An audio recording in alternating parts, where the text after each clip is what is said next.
I also don't see the slides, so. I really feel bad. I feel like I'm letting you down, which I've never done before. I'm usually very reliable. Okay, I'm going to try and share the slides again. Hi, everyone. We're just trying to get this situated.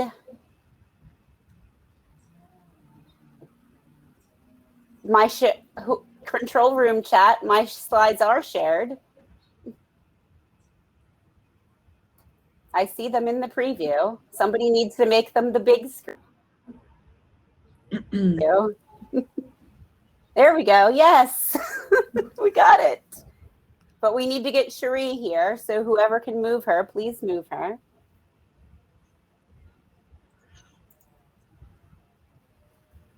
Hi, everyone. We're just getting started. We're having some technical issues. I hope you all can bear with us. We're all fairly fast talkers, so hopefully we can make up the time.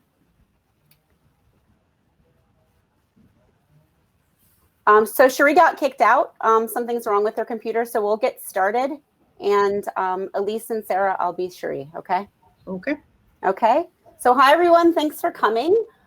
This is the instructional design team from Binghamton University, and we're here to talk about Bingflex, keeping learning personal in the distance world. And thank you for joining us. There will be some time for questions and answers at the end. And I would like to introduce my team here. I'm Andrea McArgle. I'm the Director of Instructional Design Services. And then I have Sarah Oliveira and Elise Cook as well here. And then possibly Cherie Van Putten, but she was having technical issues. So she may make it here. So we also wanted to introduce you to our pets. I'm sure you've had many Zoom sessions over the course of this year where you've had the same introductions of all the people that are presenting, and we felt that was kind of boring. So we thought maybe you'd also like to see our pets. So this is Hobbs, my cat, Paco, this is Cherie's dog, Izzy, Elise's dog, and Sarah's adopted bird, Fox, that she had for just a moment until he was returned to the wild.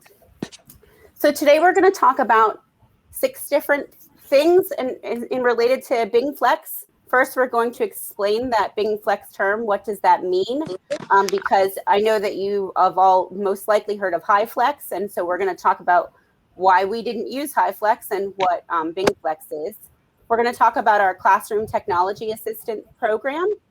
We're going to talk about technical changes that we made to classrooms, and then the training that we did for instructors, other supports for students, and then what this looks like in the future. So when I talk about Bingflex, I'm talking about our HighFlex version. And what Bingflex is similar to HighFlex in that the students are participating in one or two ways. Either they're in person, so they're in the classroom. And when we say in person during this pandemic times, we mean that they're masked and it's socially distanced, and or they're online. And when we mean online, we mean heavily synchronously. So synchronous presentation was heavily promoted. It doesn't mean that we banned or said that asynchronous participation couldn't be included, but when we mean online, we mean synchronously via Zoom. So just like HighFlex, where you have people in the classroom, you have people online, that's what Bingflex is as well. But what Bingflex, well, actually I looked at that. What Bingflex isn't, and this was a confusion for a lot of our instructors, was just recording their face-to-face session. So that's not what it was. We all know, probably all the folks here, that that's not really an equivalent experience for the online students. They're not really actively getting to participate. They're just watching other students participate. So we emphasized that when we were doing trainings for instructors and assisting instructors, that just recording your face-to-face class was insufficient in this mode. What Bingflex also isn't is true HiFlex, or I hate to say traditional HiFlex because I don't think it's been around long. Well, maybe it has for it to be traditional, but it's similar in that there is choice, but that in a Bingflex course, that choice is made before classes start. So when they are registering, they register for the in-person class or they register for the online version of the class, but they do not get to choose which version of the class they are in on a class by class, day by day basis. So it's not like HiFlex in that sense. And this is because, you know, in the classroom with social distancing, there's only a certain amount of space in those classrooms. So the class size for the in-person component of a section of the class had to be limited. And then Bingflex had two different flavors. The first flavor of a Bingflex class was called AB alternating week model. And so this was to make sure that we could maximize the number of in-person experiences for our students. When we switched to remote in spring 20, oh my gosh, I'm 2 years ago. When we switched to remote in spring 20, our students really did not like having fully online classes. Binghamton, if you don't know us, we are a residential campus. We do not have many, if any, fully online programs developed right now. So our students are really used to face-to-face learning, and they really wanted that. So in order to maximize the number of students that can engage in face-to-face learning, first we had the AB alternating week model, which means that one classroom space was shared with two classes. So that on the A weeks, there was one class in there, and on the B weeks, there was another class in there. And on the week that you weren't in the physical classroom, you were online. And then for all weeks, there were always some students that were online. So they would never go into the physical classroom space. And we called those remote learners, or remote only learners, RO. So this was the first flavor of Bingflex. The second flavor was the student rotation model. And so in this class, the class was always in that space at the time that they were scheduled, but the students would rotate. So let's say it was a Tuesday, Thursday class.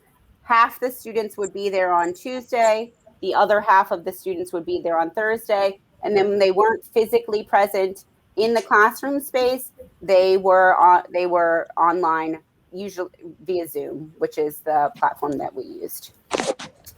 And so if you were in the AB model or you were in the student rotation model, the most important thing was that you had to consider pedagogy. Obviously, we had already emphasized that recording your class, and that was not an equivalent pedagogy. So what we at the Center for Learning and Teaching and emphasized with the instructors is that you needed to intentionally design your course so that the experience was equivalent no matter the modality. So if the students that were online had the same experience than the students in face-to-face in terms of the activities and the assessments and things like that. And we emphasize that this might cause them to have to vary the assessment measures than what they previously had used. They may have to vary the activities than what they had previously used, but that the real important aspect of this is that the goal was to provide an equivalent experience. And then, like I said before, in the physical classroom, the students were physically distanced and had face coverings. So even things like group work or things like that you might want to do, those things the students would be 6 feet away, so they would probably be technologically mediated as well. So that's sort of the summary of what Bingflex is and isn't. And I'm going to send this to Sarah to talk about how we supported the classrooms in the change to Bingflex. Thank you, Sarah. Like Andrea mentioned, Binghamton really identifies as a brick and mortar institution, so we needed to get some classroom supports for professors who were not used to this kind of teaching environment. The first of which would be the Classroom Technology Assistant Program. So the university supplied instructors with an undergraduate course assistant who helped with technology, if they so desired to have such a student helping them. And you can see there that almost 500 classes used this service in the fall of 2020, and we had about 250 CTAs. And that really dropped down to 149 classes, and the CTAs also reduced the numbers in spring. And this program was overseen by the executive director of our Center for Learning and Teaching, James Pittarisi, and then the actual management of the CTAs, their scheduling and whatnot, was overseen by Hannah Bullington, and those two are pictured there.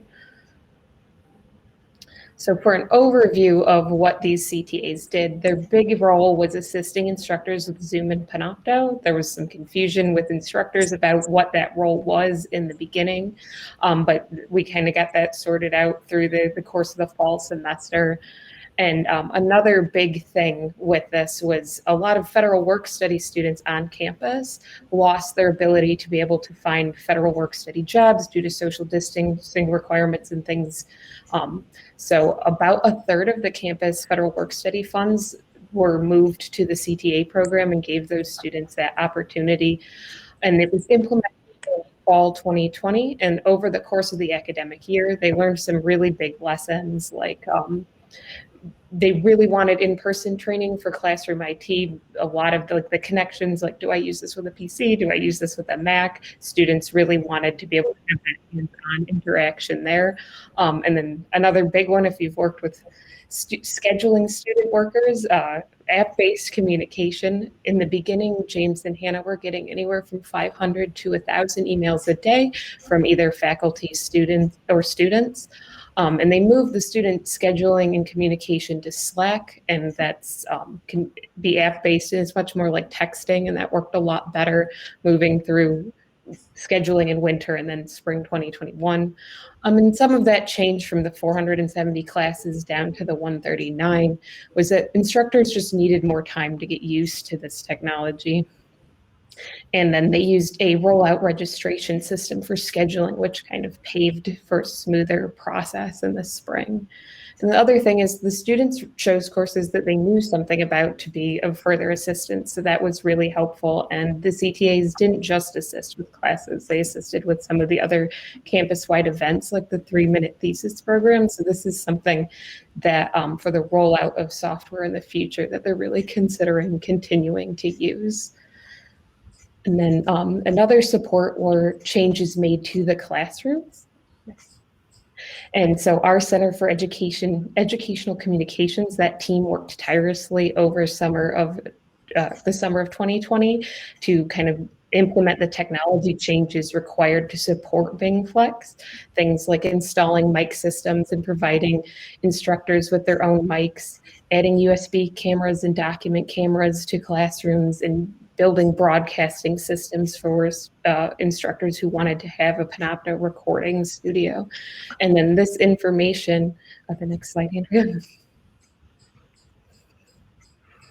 was available to instructors, and those instructors could request certain tiers of rooms based on how they wanted to approach the Bingflex teaching process, even though these requests couldn't be granted all of the time because we had to make sure that the class size and spacing was correct for social distancing.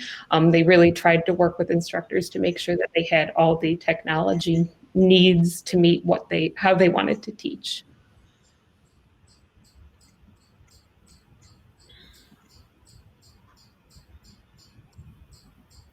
Here, I don't hear her or see her.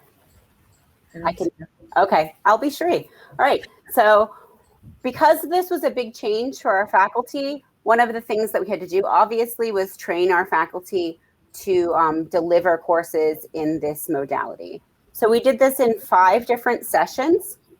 3 of these sessions were specifically for graduate students because a lot of our faculty rely on their teaching assistants for large lecture classes. And of course, our graduate students also teach classes as instructors of record. And over these 5 sessions, we had 262 attendees. And so I'm just going to briefly cover what we talked about in the training so you get an idea of what the training was about. So just like we started here, we talked about what is Bingflex, because they were just as equally confused by the name that we gave our version of HighFlex. We emphasized the concept of active learning, but it wouldn't be the Center for Learning and Teaching at Binghamton if we didn't talk about backwards design, because that's pretty much our entire focus of every session that we ever do, is we always have to get that in there somewhere. So we talked about backwards design. We talked about active learning strategies that they could use in their Bingflex classes, specifically what that strategy was and what technology they could use to support that strategy. And then we talked about our different semester exam options, and then we talked about things that they would need to consider in terms of technology. The Center for Learning and Teaching does not provide technical training for the university. We are a pedagogical support.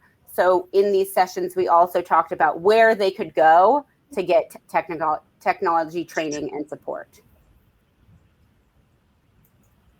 So these are just a couple, some screenshots of the slides that we used. We usually start most sessions with the concept of backwards design and how these 3 questions should be how you're planning any course, regardless of what modality you're using. So we talked about that and the basics of course planning using the backwards design model. We also talked about how when they're thinking about strategies that they wanted to use in the Bingflex courses, that the first thing they should always do is consider their pedagogy. We always emphasize to our faculty that you should never select a piece of technology because you think it sounds cool or you want to use it. You should always match your pedagogical purposes. And again, emphasized that if they were, newer to technology, because our faculty were not particularly, many of our faculty are very proficient in technology, but it's not, like I said, we're not an online campus. We don't have a lot of online courses. We had faculty that had never heard of the LMS before and had never heard of video conferencing before. So we wanted to make sure that they used the solutions, the technology solutions that were supported by the university, so that if they had an issue, they could contact someone, always limiting logins, where to put grades. And we gave them some example activities based on their pedagogy. So the next slide right here is an example of one of the strategies that we talked about. Small group discussion is very popular in our courses. So we talked about how they could do this in a Bingflex course, because I think that this was something that many of them thought would be impossible / struggling. So we would always start each of the strategies off with what we mean when we say these words, even if it does seem obvious, and then considerations that they should think of. So for example, this one, audio would be a big consideration. And then we would talk about how they could do this both using synchronous online options. So either in this example, Zoom or Google Hangouts. I'm talking soon. So. And then we talked about the how they could do this asynchronously with My Courses, which is what we call Blackboard, or other tools that they could use. So each of the different strategies that we talked about, we would always give them the description, considerations, how to do it synchronously, how to do it asynchronously. And it wasn't just small group discussion. We talked large group discussion, project-based, et cetera, various forms of pedagogy that they could employ. And then lastly, at the end of our training, we talked about our semester exam options, when those were, how to make the requests, just going over some policies so that they would know how to do this, because we did offer all Bingflex courses the option to have face-to-face exams. I'm about to talk in 2 seconds. All right, and then we reminded them of the technical considerations, and now I'm going to shift it to Elise so she can take over from here. So for the faculty technical considerations, we reminded instructors that they really need to, if there's any technology that they're uncomfortable with, that they plan to use to execute presenting their content, and making maybe their courses a little more interactive. We really encourage them to test out the Panopto, Zoom, and any type of hardware that they were going to be using.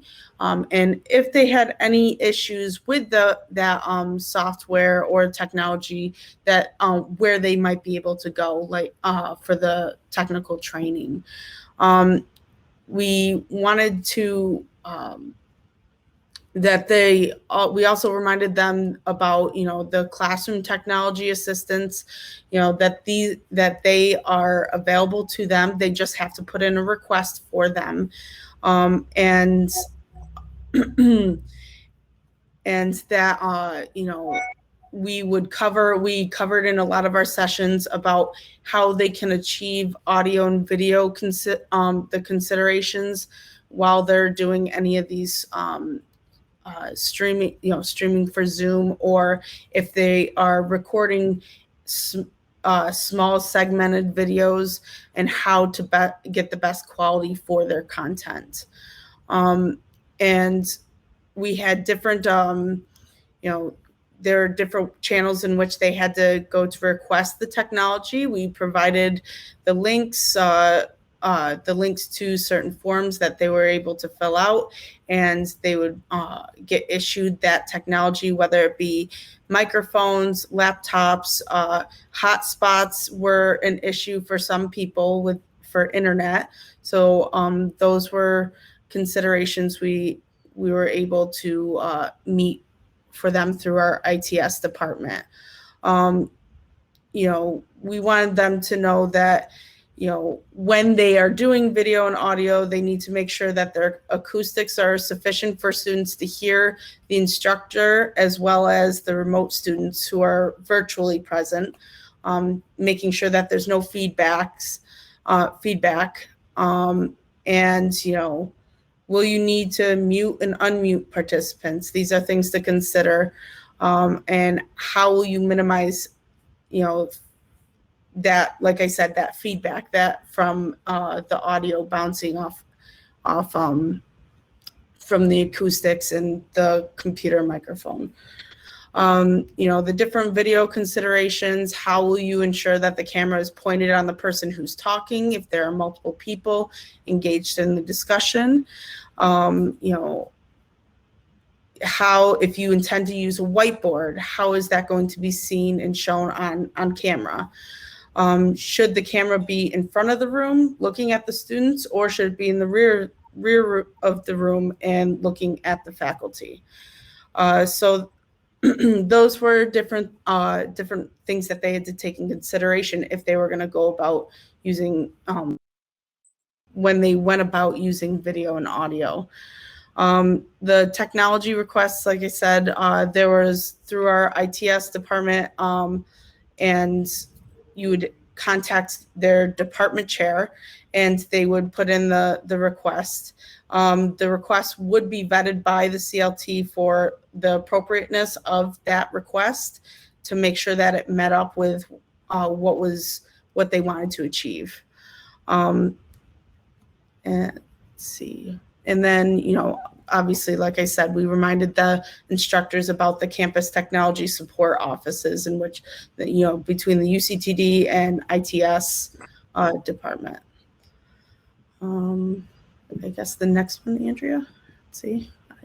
So then with ITS, we had the technology loans that were available. So if instructors just didn't have the right laptops, or they didn't have a sufficient web camera, audio, anything like that, that was available to them through requests. Same with students. If students needed, with the student supports, not a lot of the students necessarily had these items.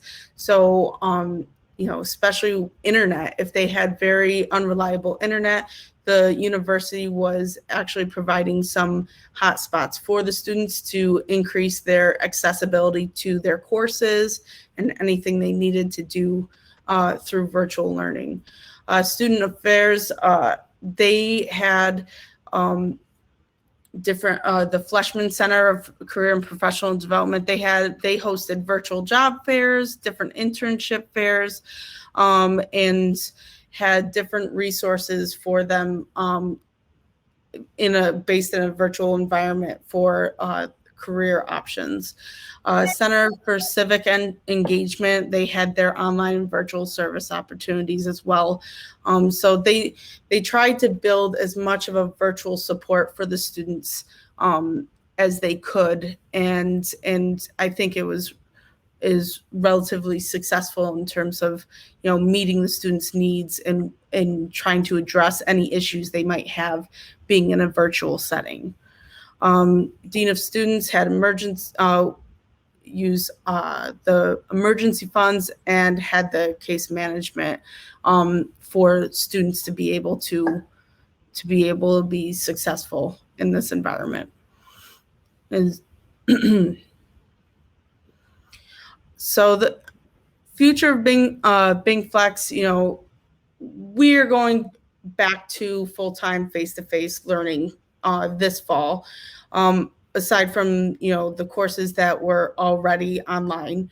As Andrea said before, our university is very much brick and mortar, but I think this experience did help improve how faculty thought and looked at how to deliver content, and helped them realize, there are a couple, there are many ways in which they can present it, and none of the classroom technology that was added is going to be removed. So the instructors are going to have experience using this already and be able to integrate this and use this in a quote unquote normal, what the new normal is, and be able to still use these technologies. We have many international students, largely from China and India. So right now, obviously, they are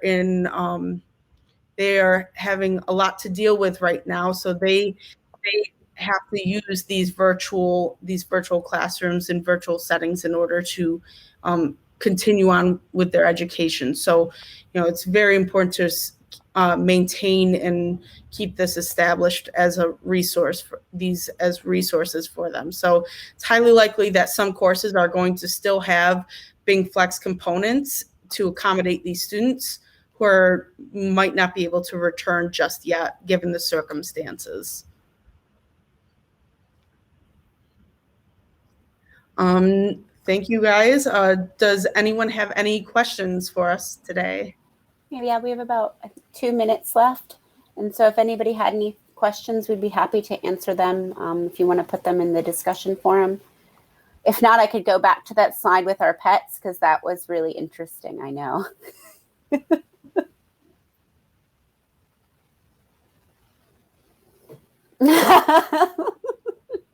We were here. I don't know. I had to restart because my video and sound stopped working.